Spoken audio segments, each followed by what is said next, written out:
Hello friends, welcome back to my channel and welcome back to Dwarka trip. और अब पोरबंदर से हम निकल पड़े हैं द्वारकाधीश की ओर। एज़ मैंने आप लोगों को पहले भी बताया था कि सुदामा जी पोरबंदर से द्वारकाधीश तक पैदल चल कर गए थे अपने मित्र से मिलने के लिए। हम लोगों ने पोरबंदर से द्वारकाधीश जाने के लिए एक गाड़ी बुक कर ली है, क्योंकि हम लोग काफ़ी लोग थे तो हमें वही सबसे ज़्यादा कन्वीनियंट लगा। और वैसे ही अगर आप लोग जाना चाहें तो वहाँ से शेयरिंग में और बसेस भी मिलती हैं पोरबंदर से द्वारका जाने के लिए।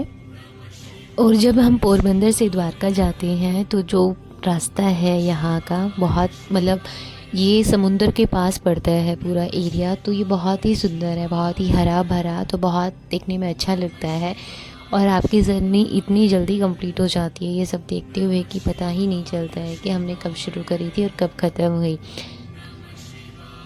पोरबंदर से द्वारका जाने पर हमने सबसे पहले वहाँ पर रूम लिया। हमने एडवांस में होटल बुक नहीं किए थे, क्योंकि जब हम लोग गए थे तो काफ़ी रेनी सीज़न था, हमारे जाने का कुछ कंफर्म नहीं था कि पहले से ही हम होटल बुक कर ले।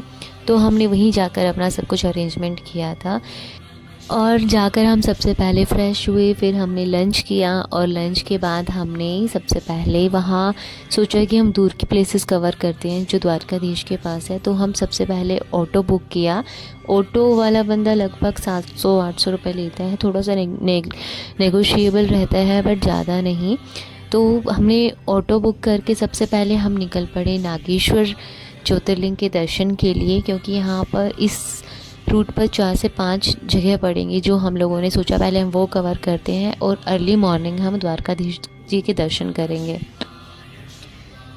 तो सबसे पहले हम पहुँचे यहाँ पर नागेश्वर ज्योतिर्लिंग के लिए। तो ज़्यादा रश नहीं था इस ज्योतिर्लिंग में, तो बहुत ही आसानी से हमारे दर्शन हो गए।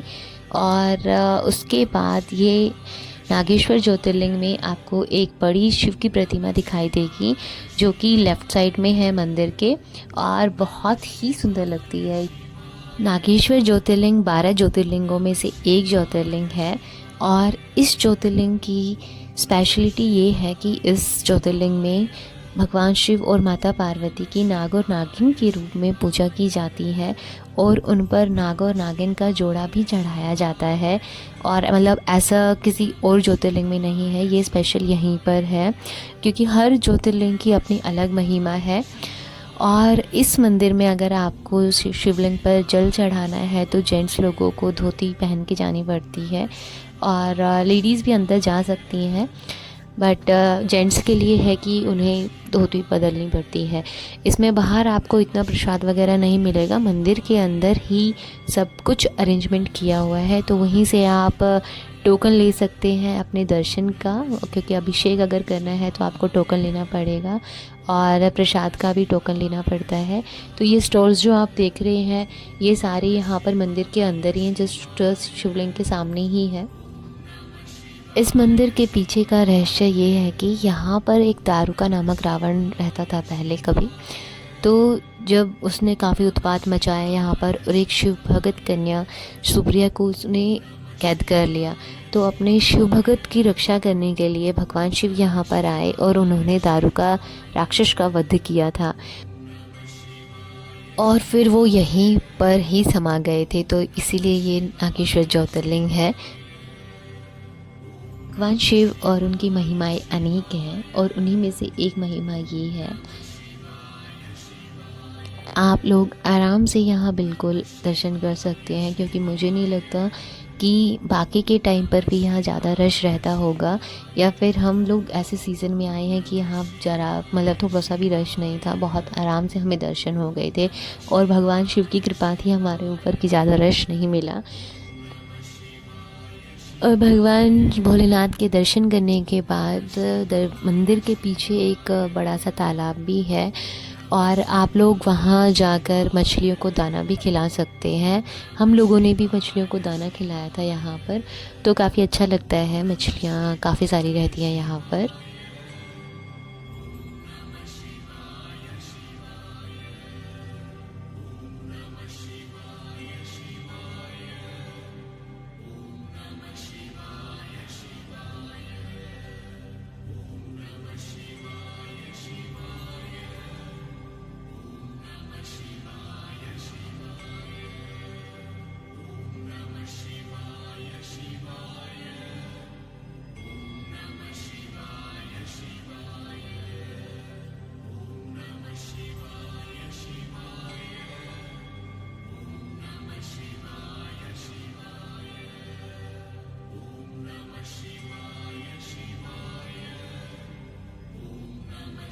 नागेश्वर ज्योतिर्लिंग के दर्शन करने के बाद हम पहुँचे गोपी तालाब पर। ये नागेश्वर ज्योतिर्लिंग से थोड़ा और आगे पड़ता है, लगभग 5 किलोमीटर की दूरी पर है। तो आप जब ऑटो बुक करें तो इस तरीके से ही करिए कि आप उनको बोल के पहले ही चल रहे हैं कि हम लोग ये जगह कवर करने वाले हैं, क्योंकि कई सारी जगह आती हैं और आप लोग बार बार तो हम लोग वहीं नहीं जाएंगे सब चीज़ें देखने के लिए। तो सबसे पहले हम लोग फिर नागेश्वर ज्योतिर्लिंग के दर्शन करने के बाद हम पहुंच गए गोपी तालाब पर। गोपी तालाब बहुत ही बड़ा तालाब है और इस तालाब से कहते हैं कि चंदन निकालते हैं लोग, और बिल्कुल रॉ चंदन यहाँ पर आप ख़रीद भी सकते हैं। बहुत सारा चंदन मिल जाएगा आप लोगों को यहाँ पर। और साथ में कृष्ण जी के यहाँ पर अनेकों मंदिर बनाए हुए हैं पूरे प्रांगण में। खाने पीने के स्टॉल्स भी हैं, अगर आप लोग कुछ और बाय करना चाहें तो उनकी स्टॉल्स भी हैं यहाँ पर गोपी तालाब में।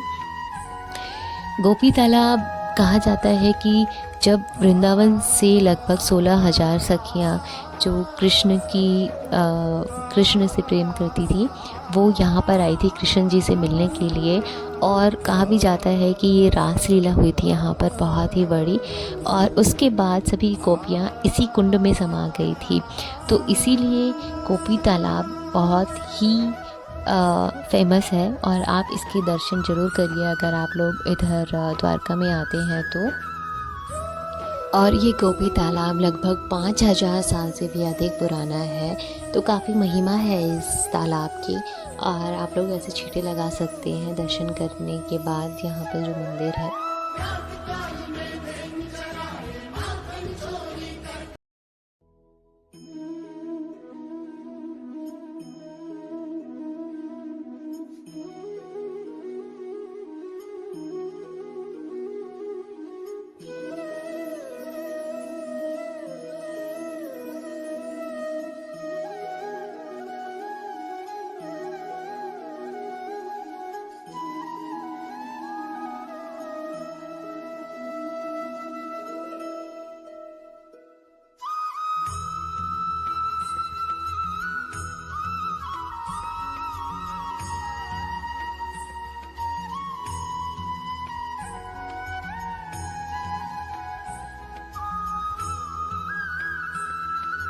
फिर गोपी तालाब के दर्शन करने के बाद हमने वहाँ पर चाय पानी पिया, थोड़ा सा स्नैक्स वगैरह लिया और वहीं बैठकर हमने चाय पी। और यहाँ पर हमारा फ़ोन भी गुम हो गया, चोरी हो गई थी, तो आप लोग भी ध्यान रखिएगा, क्योंकि कहीं बाहर जाते हैं तो थोड़ा सा ध्यान रखना पड़ेगा, नहीं तो चीज़ें चोरी हो जाती हैं। और फिर वहाँ से दर्शन करने के बाद हम लोग पहुँचे, वापस निकल पड़े और पहुँचे रुक्मिणी टेम्पल पर। रुक्मिणी टेम्पल ये मंदिर यहाँ पर 12 साल लगभग रुक्मिणी जी रही थी कृष्ण से अलग, क्योंकि कृष्ण और रुक्मिणी को दूर रहने का श्राप मिला था दुर्वासा ऋषि से। जब कृष्ण जी और रुक्मिणी जी दुर्वासा ऋषि को लेकर जा रहे थे अपने द्वारका में, तो जब बीच में कृष्ण जी ने देखा कि रुक्मिणी जी को प्यास लगी है, तो उन्होंने वहीं पर अपना अंगूठा मार के और पैर मार के धरती से जल निकाला था, और रुक्मिणी जी ने फिर पानी पी लिया। तो ये देखकर दुर्वासा ऋषि जी को बहुत बुरा लगा कि उन्होंने उनसे पूछा भी नहीं कि अगर वो भी पानी लेना चाहेंगे, और अपने आप ही जल को पहले ही पी लिया। तो इस बात से क्रोधित होकर रुक्मिणी जी और कृष्ण जी को श्राप मिला कि वो दोनों एक दूसरे से लगभग 12 साल के लिए अलग रहेंगे। तो इसी मंदिर में और इसी जगह पर रुक्मिणी जी ने अपना टाइम बिताया था 12 साल का। तो काफ़ी अच्छा टेम्पल है, काफ़ी बड़ा है। तो हम लोग पहुँचे थे रात में, क्योंकि हमने काफ़ी चीज़ें कवर करी और हमने दिन में अपना ट्रैवल स्टार्ट किया था लंच के बाद, तो रात हो गई थी यहाँ पहुँचते पहुँचते काफ़ी। और यहाँ दर्शन करने के बाद आपको जैसे ही मंदिर से निकलेंगे तो यहाँ पर ये जल भी मिलता है। ये मंदिर से दर्शन करने के बाद ये जल आप ज़रूर लीजिए और फिर परिक्रमा को अपना पूरा करिए यहाँ पर। तो काफ़ी अच्छा टेम्पल है। जय श्री कृष्ण।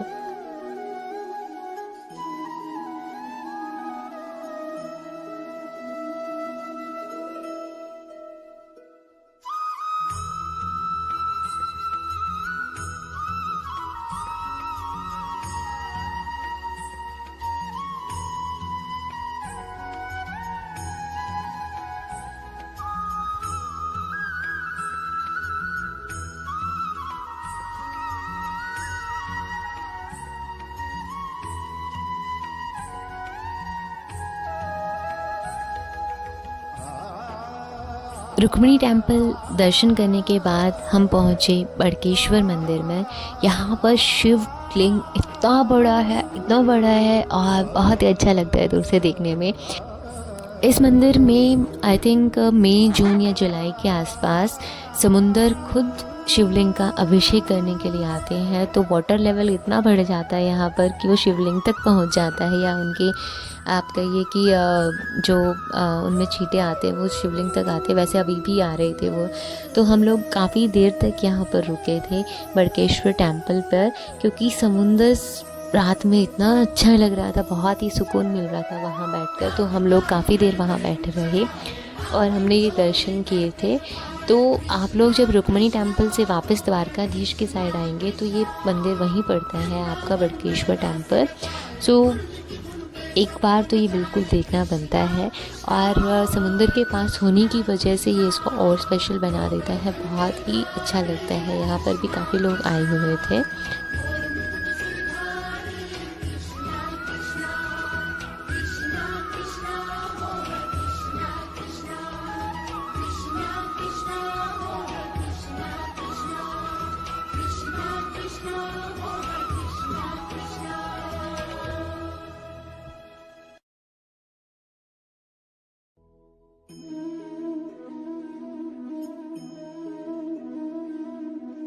और यहाँ दर्शन करने के बाद हमने रात में भी एक बार सोचा कि दर्शन करके आते द्वारकाधीश में, क्योंकि आरती का टाइम हो गया था। तो हमने सोचा आरती ही ले लेते हैं।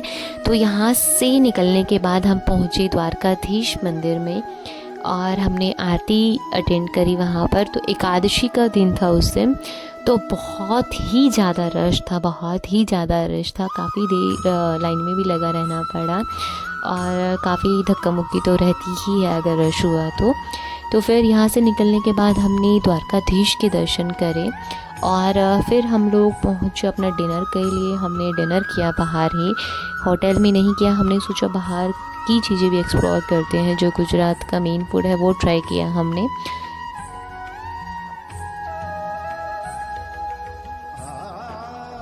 और अब मिलते हैं नेक्स्ट वीडियो में नेक्स्ट डेस्टिनेशन के साथ। हम आपको द्वारकाधीश का दर्शन करवाएंगे।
तक के लिए आप चैनल पर बने रहिए और वीडियोस को लाइक करना, शेयर करना बिल्कुल नहीं भूलें। और सब्सक्राइब अगर अभी तक नहीं किया है तो चैनल को सब्सक्राइब किए बिना बिल्कुल नहीं जाना है। Hit the subscribe button. जय श्री कृष्ण।